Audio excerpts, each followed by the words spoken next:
Programme बनाएंगे। Basically ये base है लिंक लिस्ट के ऊपर, ठीक है।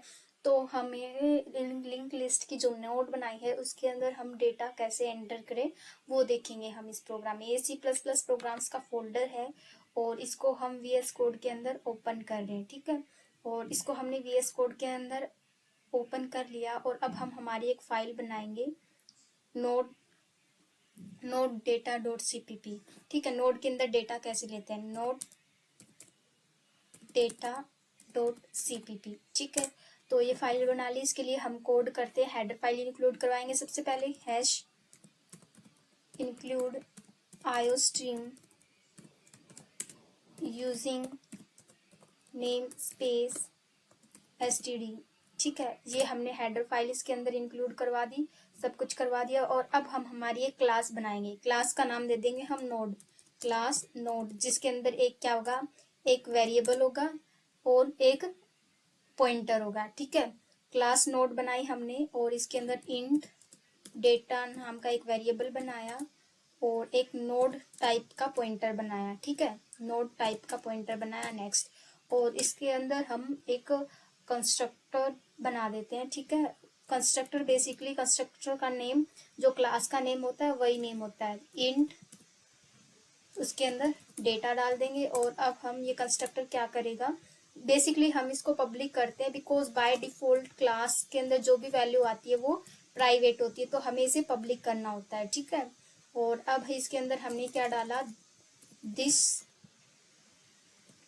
Data equals to data, data के अंदर जो ये डेटा डाला है वो डाल दीजिए। और दिस नेक्स्ट के अंदर क्या डाल दो, next equals to null, next के अंदर नल डाल दो। मतलब जो नोड है उसके नेक्स्ट में अगर हमारे पास कोई और नोड नहीं है तो नेक्स्ट जो नोड है उसके नेक्स्ट में क्या जाएगा, नल जाएगा, ठीक है। ये था हमारा इसका काम। और अब हम इंट मेन फंक्शन में जाते हैं, इंट मेन, और हम एक हमारी एक नोड क्रिएट करते हैं, नोड स्टार नोड 1 पहली नोड है हमारी। और उसके अंदर हमने वैल्यू एलोकेट कर दी, न्यू नोड, कितनी वैल्यू देनी है, जैसे हमें 10 देनी है तो हमने 10 दिया, ठीक है। और हम अगर हमें दूसरी नोड भी लेनी है तो node star node 2 equals to, इसके अंदर क्या वैल्यू देनी है, जैसे कि हमें देनी है 20 तो हमने 20 दे दिया। और अब हम इसको प्रिंट करवा के देखेंगे, ठीक है।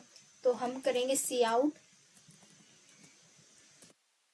Value of data in node 1, node 1 है उसके अंदर डेटा की वैल्यू क्या होगी हमारे पास, हमने क्या प्रिंट करवाया, नोड 1 का डेटा प्रिंट करवाया, ठीक है।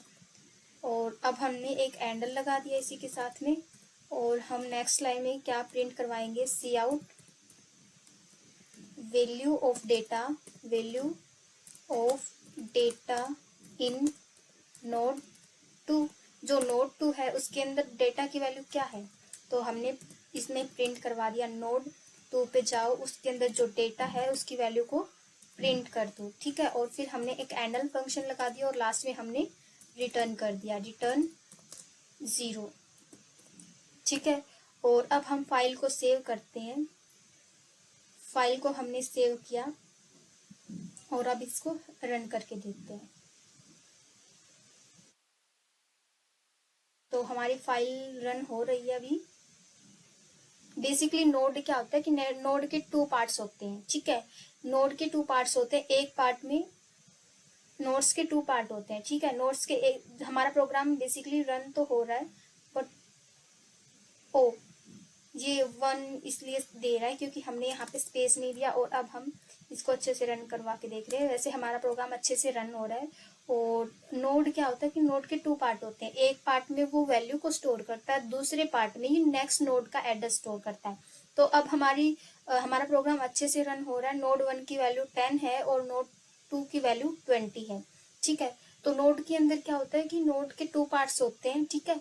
और एक पार्ट के अंदर डेटा आता है यानी कि वैल्यू आती है और दूसरे पार्ट के अंदर नेक्स्ट नोड का एड्रेस आता है, ठीक है।